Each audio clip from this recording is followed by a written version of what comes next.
ब्रह्मानंदं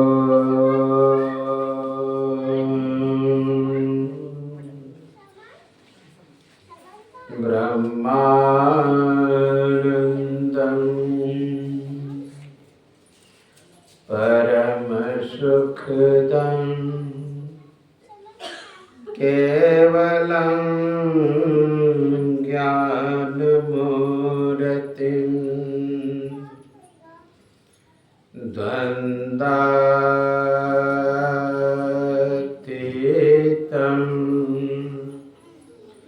गगनसदृशं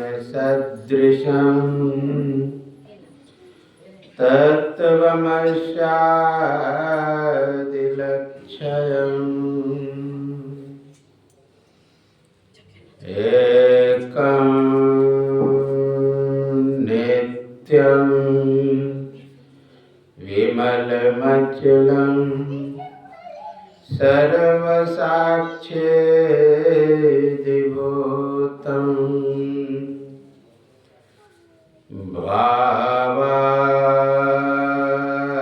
भावातीतं त्रिगुणरहितं सद्गुरुं तं नमामि।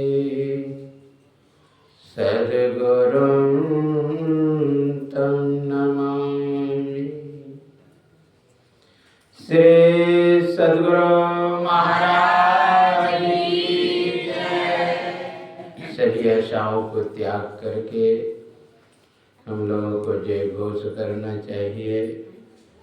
समर्पित होकर के जब तक द्रौपदी दूसरों की आस रखी तब तक प्रभु की कृपा नहीं हुई।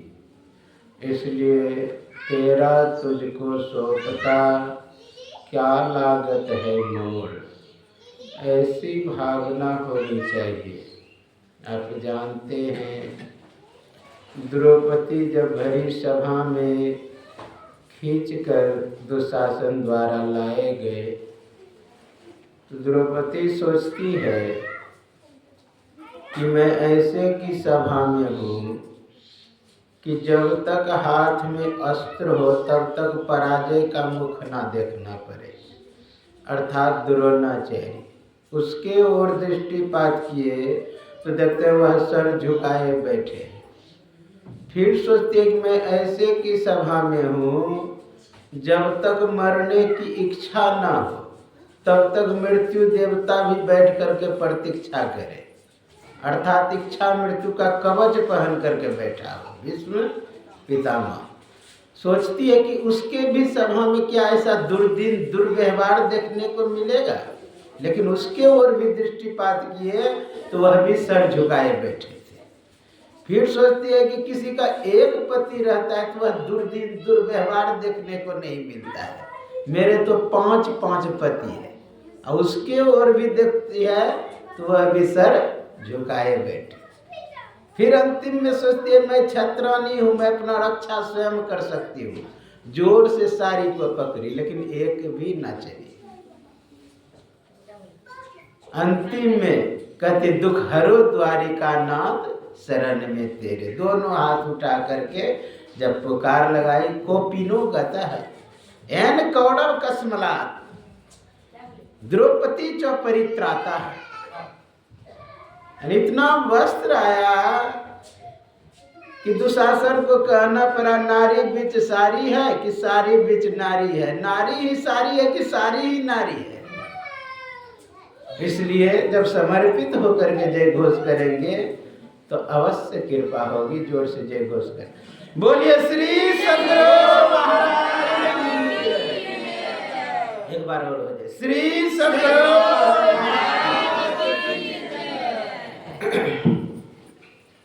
सर्वत्र रूप में विराजमान आराध्य देव को कोटि से नमन। व्यक्त रूप में मंचस्थ बंदा महापुरुष ते चरणारविंदम। यत्र तत्र अन्यत्र विराजमान संत जन विज्ञजन सज्जन वृंद माता एवं धर्मशीला भक्तिमती बहनों के अंतस्थ विराजमान परमात्मा को मेरा नमन। अभी आप लोग यत्र तत्र से 11 दिवसीय ध्यान साधना शिविर का आज 8वें दिन के दूसरे पाली के सत्संग में एकत्र हैं। उसमें सदग्रंथ रामचरितमानस 66 सोपान लंका कांड से पाठ श्रवण कर रहे थे। भगवान राम युद्ध भूमि में है और आगे प्रतिद्वंदी रावण है। राम और रावण अर्थात सत्य और असत्य की लड़ाई है, अर्थात धर्म युद्ध कह सकते हैं। आप लोग जानते हैं कि कौरव और पांडव युद्ध करने के लिए एकत्र हुए थे, तो उस भूमि को सबसे पहला शब्द प्रयोग करता है धर्म क्षेत्र। विचार करिए, जहाँ युद्ध हो, जहाँ पर 1,66 करोड़ लोग मरा हो जिस भूमि पर, और उसे कहता हो धर्म क्षेत्र, यानी धर्म भूमि। धर्म क्षेत्रे कुरुक्षेत्रे संवेताई सभा माम का पांडवाश्च व किम कुर्वत संजय। संजय से पूछ रहे धृतराष्ट्र, हे संजय, धर्म क्षेत्र यानी धर्म भूमि जो है, कुरुक्षेत्र कुरु राजा का जो जमीन है, धर्म क्षेत्र कुरुक्षेत्र, संवेताई सभा, जो सभी लोग एकत्र हुए, कौन? तो युयुद्ध सभा यानी युद्ध की इच्छा वाले। कौन? तो माम का पांडवाश्चैव, मेरा और पांडव लोग, किम कुर्वत अर्थात क्या कर रहे हैं। कहने का भाव उसे धर्म भूमि का, इसका मतलब धर्म युद्ध हो रहा है। जब अर्जुन तर्क वितर्क कर रहा था, हे केशव मैं युद्ध नहीं करूंगा, श्रंसते हस्ता, हाथ से धनुष गिर पड़ा, रोम हर्षश्च जायते, सभी रोए कांप गए, और पीछे रथ में बैठ गया, हे केशव मैं युद्ध नहीं करूंगा। कहा क्यों नहीं युद्ध करोगे? कहा मैं किससे युद्ध करूं, सब तो मेरा ही है, पुत्रांश पौत्रांश सखी तथा, मेरा ही पुत्र पौत्र है, श्याला संबंधी तथा मेरा ही श्याला संबंधी है, मैं किससे युद्ध करूं? कहा असमय तुम्हें मोह कहां से हो गया? हे अर्जुन उठो और युद्ध करो। मैं तुम्हारे पक्ष से इसलिए युद्ध नहीं करता हूं, तुम्हारे पक्ष से मैं इसलिए नहीं हूं कि तुम मेरा मित्र है, मैं तुम्हारे पक्ष से इसलिए हूं कि तुम धर्म के पक्ष में हो, मैं धर्म के पक्ष में रहता। यदा यदा ही धर्मस्य ग्लानिर्भवति भारत अभ्युत्थानम धर्मस्य तदात्मानं सृजामि परित्राणाय साधूनां विनाशाय च दुष्कृतां धर्म संस्थापनार्थाय संभवामि युगे। मैं धर्म के पक्ष में, इसलिए उठो और युद्ध करो। त्यक्तो उत्तिष्ठ परम तपः, हे परम तप अर्जुन उठो और युद्ध करो। खतरनाक तर्क देते हैं अर्जुन। गुरु न हत्वा हे महान भाव भुंजे भोगान रुधिर प्रदिग्धान। हे केशव मैं युद्ध कैसे करूं? ये तो गुरु लोग आगे खड़े हैं। गुरु न हत्वा, मैं गुरु की हत्या कैसे करूं?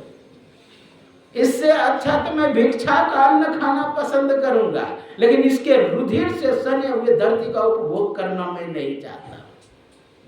खतरनाक तर्क। भगवान कृष्ण तब दिखाए तुम नहीं भी मारोगे फिर भी ये मरा हुआ है। असर्ग, तुम असर्ग को क्यों, स्वर्ग को जो नहीं प्राप्त कराने वाला है उस वृत्ति को क्यों अपनाते हो? आकृति, जो आकृति को देने वाला है। इसलिए अर्जुन उठो और युद्ध करो। अंतिम में समर्पित हो गए। आप लोग जानते कार्पण्य दोष पहत स्वभाव पृच्छामि त्वां धर्म सम्मूढ़ चेता यच्छ्रेयस्यान्निश्चितं ब्रूहि तन्मे शिष्यस्तेऽहं साधिमां त्वां प्रपन्न। हे केशव, मैं जीतूंगा कि ये लोग जीतेंगे मुझे पता नहीं। धर्म सम्मूढ़ चेता, मैं धर्म से मूढ़ हूँ। मैं हारूंगा कि ये लोग हारेंगे, मैं जीतूंगा कि ये लोग जीतेंगे, मुझे कुछ नहीं। इसलिए पृच्छामि त्वां, मैं आपसे पूछता हूँ क्या करना चाहिए। सौंप दिया सब भार तुम्हारे हाथों में, जीत तुम्हारे हाथों में, अब हार तुम्हारे हाथों में। इसलिए यह धर्म युद्ध है। राम और रावण का युद्ध धर्म युद्ध है। तो रथ भी कैसा चाहिए?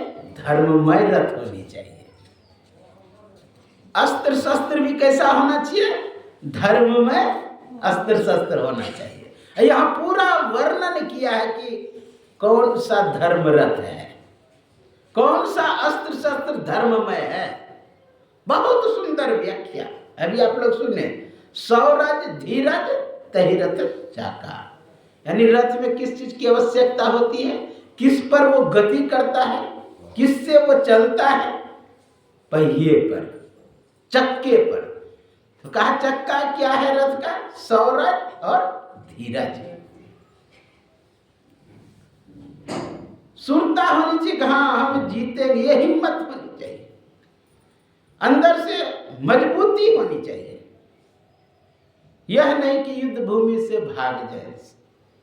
सौरज और धीरज होनी चाहिए। अब विचार करिए, अगर मोहम्मद गोरी एक ही बार में हार मान लेते तो कि दिल्ली पर शासन कर पाता है?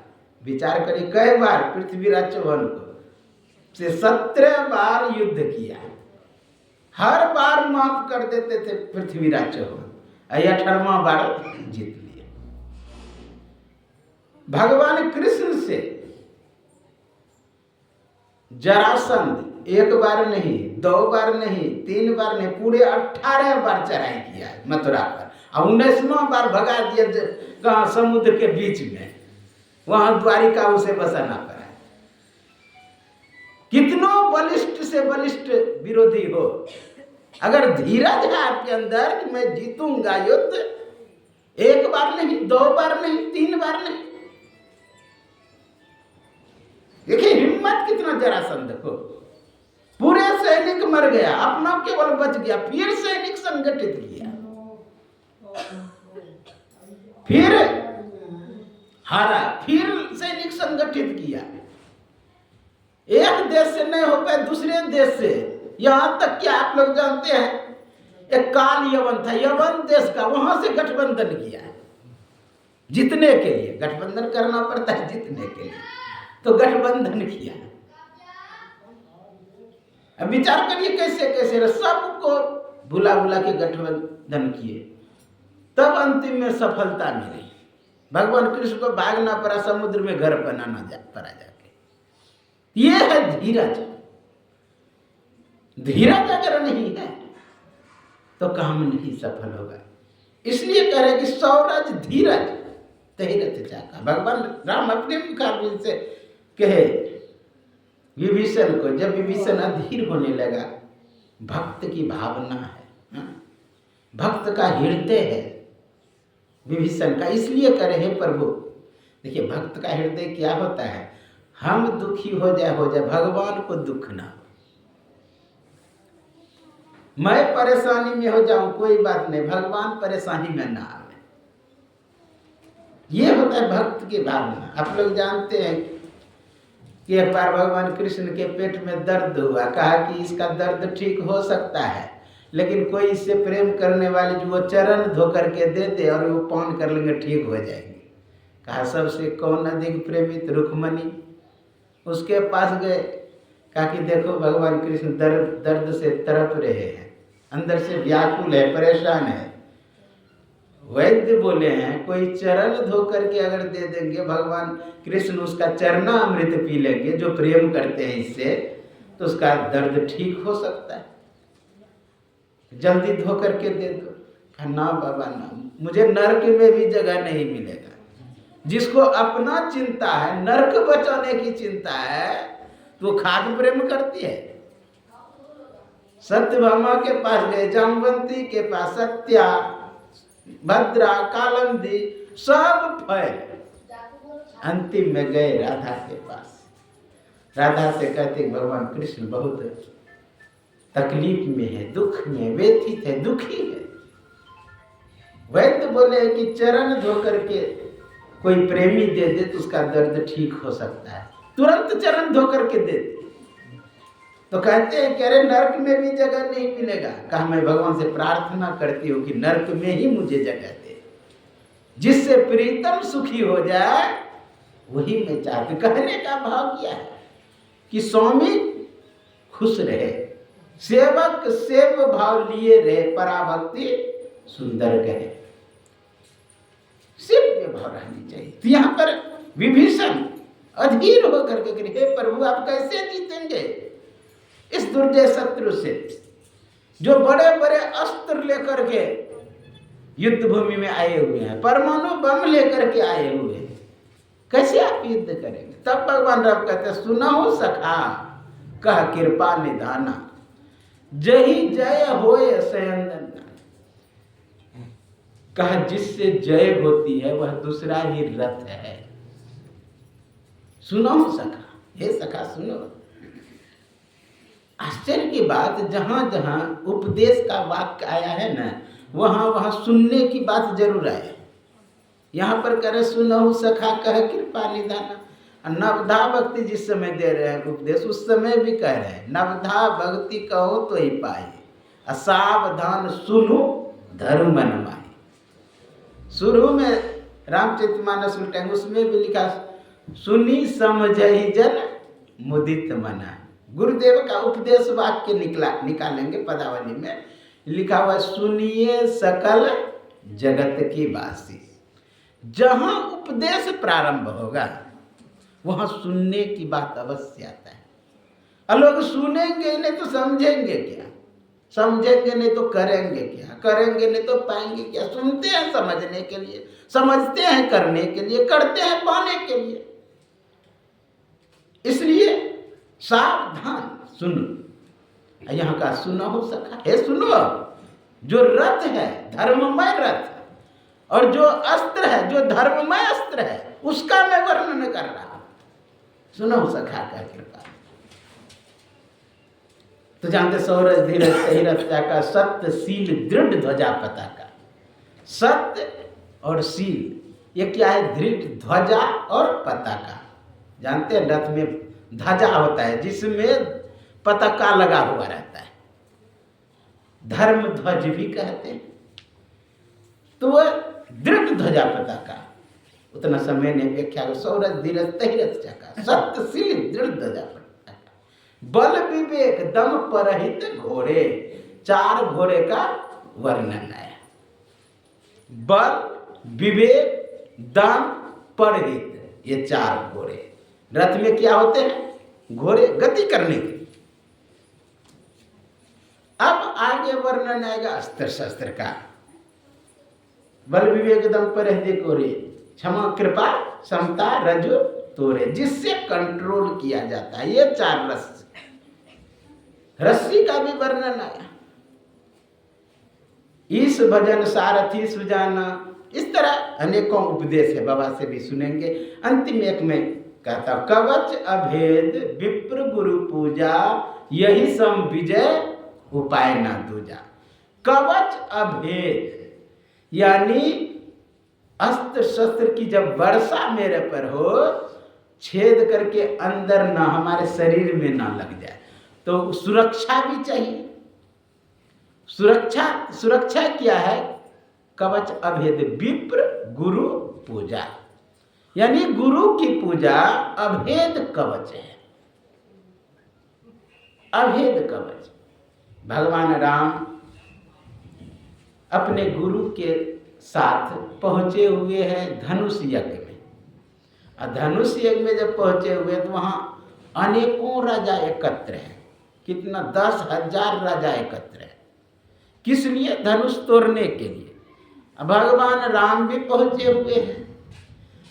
तो जानते एक एक राजा जा रहे हैं तोड़ने के लिए धनुष। तो अनेकों जो राजा थे 9,999 राजा, वो धनुष को एक टक से देखे। पहला राजा जाए न उठाने के लिए, एक टक से देखे कहीं धनुष हिल तो नहीं रहा, मैं किस लिए आया।